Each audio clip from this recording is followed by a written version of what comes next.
কিনিম, গাখীৰৰ ব্যৱসায় কৰিম, কিন্তু টকাটো পোৱাৰ পিছত মই খুলিলোঁ গেলামালৰ দোকান বা মই খুলিলোঁ ব্ৰইলাৰ ফাৰ্ম, কাগজত খেলি মেলি হ'ল, সেইকাৰণে তেওঁলোক আজি ইয়াত আহিব পৰা নাই। মই উদ্যোগ বিভাগক অনুৰোধ কৰিম যে এটা আমি সুযোগ দিব লাগে যে পুৰণা ট্ৰেডৰ জায়গাত নতুন ট্ৰেডটো লিখিবৰ কাৰণে, যাতে আজি নহা যুৱক যুৱতীসকলেও এটা সুযোগ পায়। আজি যি যুৱক যুৱতীসকলে দ্বিতীয় কিস্তি ইয়াত পোৱা নাই, তেওঁলোকক আমি 90 দিনৰ আৰু সুযোগ দিম। অহা 90 দিনত তেওঁলোকে যদি প্ৰথম 1 লাখ টকা ব্যৱহাৰ কৰিব পাৰে, তেতিয়াহ'লে অহা বছৰ 15 আগষ্টৰ আগতে আমি তেওঁলোককো আৰু 1 লাখ টকাটো দিয়াৰ আমি ব্যৱস্থা কৰিম। তাৰ মানে আজি নহা মানে ফেইল কৰা বুজোৱা নাই। আজি নহা মানে 60 নম্বৰ পাব লাগে, আমি 50 পাইছোঁ, আৰু কষ্ট কৰিলে আমি 10 নম্বৰ পাব পাৰিম। হয়তো আজি 13,000 পালে বাকীসকলে 3 মাহ দেৰিকৈ পাব। নিৰাশ আৰু হতাশা হোৱাৰ কোনো কাৰণ নাই, কিন্তু মোক কোৱা মতে 1,500-2,000 ল'ৰা ছোৱালীয়ে একেবাৰেই টকাটো খৰচ কৰা নাই। তেওঁলোকক মই কিমান সহায় কৰিব পাৰিম ময়ো নাজানো, কিন্তু যিসকলে টকাটো খৰচ কৰিছে কিন্তু অলপ পিছ পৰি আছে, তেওঁলোকক আমি নিশ্চিতভাৱে আৰু 1 লাখ টকা দিয়াৰ বাবে চেষ্টা কৰিম। এতিয়া আপোনালোকে মনত ভাবিব যে আজি আমি 1 লাখ টকা পালো, আজিৰ পৰা আমাৰ দায়িত্ব শেষ হ'ল। নহয়, এতিয়া আমি ইয়াৰ নতুনকৈ আৰু এটা কাম আৰম্ভ কৰিছোঁ। বেংকবিলাকৰ লগত আমি কথা পতা আৰম্ভ কৰিছোঁ। আমাৰ লক্ষ্য হ'ব যিসকলে এই 2 লাখ টকা ভাল কৰি খৰচ কৰে, তেওঁলোকক আমি বেংকলৈকে স্পন্সৰ কৰিম আৰু বেছি লোনৰ বাবে, আৰু তাতো লোনৰ কাৰণে আপোনালোকক আমি স্পন্সৰ কৰিম, আৰু তাতো বেংকক আপোনালোকে যি সুদ দিব লাগিব তাৰো 1% সুদৰ দায়িত্ব ৰাজ্য চৰকাৰে বহন কৰিব, যাতে আপোনালোকে নিজক প্ৰতিষ্ঠা কৰিব পাৰে। ইতিমধ্যে কেইবাজনো যুৱক যুৱতীয়ে ডাঙৰ লোন ল'ব পাৰিছে। মই state bank of India, Punjab national bank, কেইবাটাও বেংকৰ লগত কথা পাতিছোঁ। আপোনালোকৰ ইয়াত 12,000 ল'ৰা ছোৱালী আছে, টোটেল টাৰ্গেট 25,000, বাকী 75,000 মেচিউৰ্ড হওঁতে আৰু 1 বছৰ লাগিব। আপোনালোকে যাতে বেংকৰ পৰা মুদ্ৰা লোন, PMEGP, PMFNE উইথ ৰাজ্য চৰকাৰে সুদৰ ক্ষেত্ৰত 1% সহায় কৰাৰ লিংকেজ কৰি আমি আপোনালোকক বেংকতো লোন দিয়াৰ বাবে আমি আগলৈ গৈ আমি প্ৰচেষ্টা কৰিম। আৰু আপোনালোকক মই মাত্ৰ এটাই অনুৰোধ কৰিম, 5 বছৰ আপোনালোকে আমাক 1 টকাও ঘূৰাই দিব নালাগে। আজি কেইচন? 2026 চন। কিন্তু 2031 চনৰ পৰা সৰু এটা ইনষ্টলমেণ্টত আপোনালোকে আমাক টকাটো ঘূৰাই দিব। ঠিক আছে? ঘূৰাই দিব নে নিদিব? কেতিয়া ঘূৰাই দিব? 2031 চনত।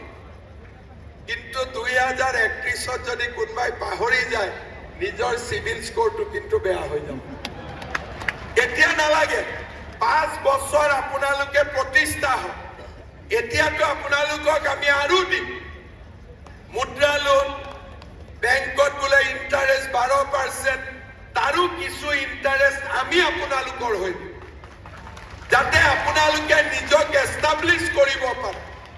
কিন্তু 31ত আপোনালোকে লাহে লাহে সৰু সৰু ইনষ্টলমেণ্টত ৫-৬ হাজাৰ টকাৰ এটা ইনষ্টলমেণ্ট কৰি দিম।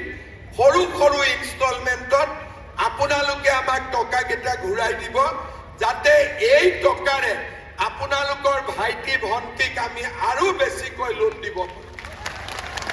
ভাল হ'বনে বেয়া হ'ব?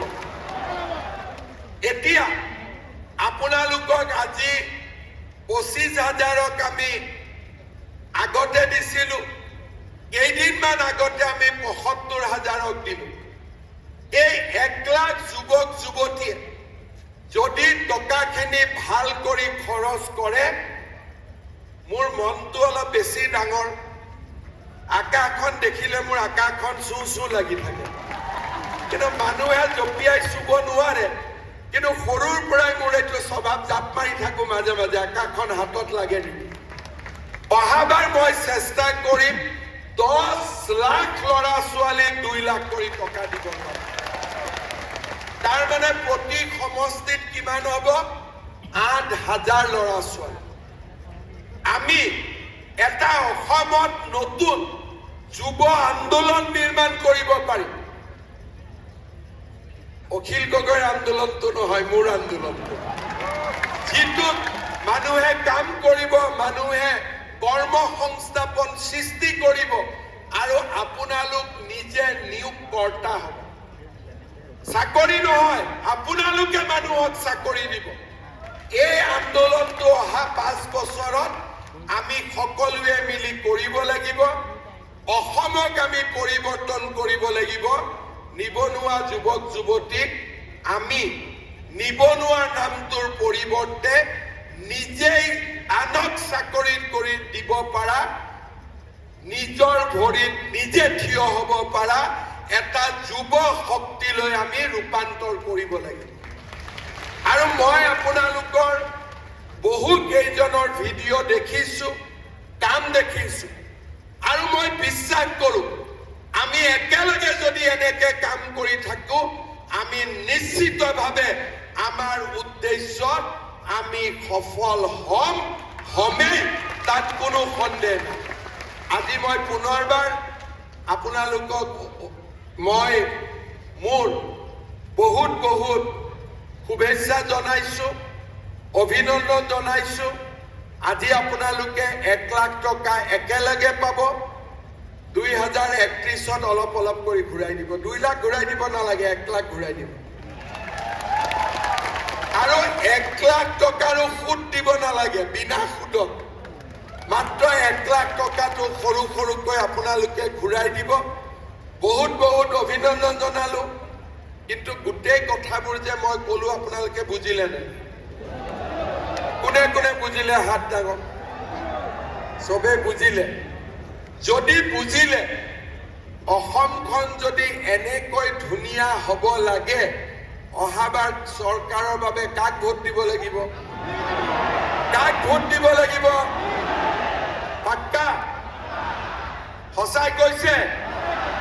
তেতিয়াহ'লে মই নিশ্চিত চৰকাৰো আহিব, অসমৰ যুৱক যুৱতীৰ সোণালী সুদিনো উভতি আহিব। এই আশাৰে আপোনালোকক ধন্যবাদ জনালোঁ। মোৰ লগত আকৌ এবাৰ ক'ব, ভাৰত মাতা কি, ভাৰত মাতা কি, বন্দে নৰেন্দ্ৰ মোদী, নৰেন্দ্ৰ মোদী, জয় আই অসম, জয় আই অসম। শেষত মাত্ৰ এটা কথাৰে সামৰণি মাৰিম। সকলো সফলতাৰ পিছফালে এচাম লোকে বহুত কষ্ট কৰে। উদ্যোগ মন্ত্ৰী Bimal Bora, additional chief secretary Ekka, আমাৰ কমিশ্যনাৰ ছেক্ৰেটাৰী লক্ষ্মণন, এনেকে বহুত ডাঙৰ টীম এটাই CM ফেলোসকলক লৈ আপোনালোকৰ বাবে কাম কৰি আছিলে। মই তেওঁলোকৰ বাবে আপোনালোকক এটা হাত চাপৰি মাৰিবৰ বাবে অনুৰোধ কৰোঁ।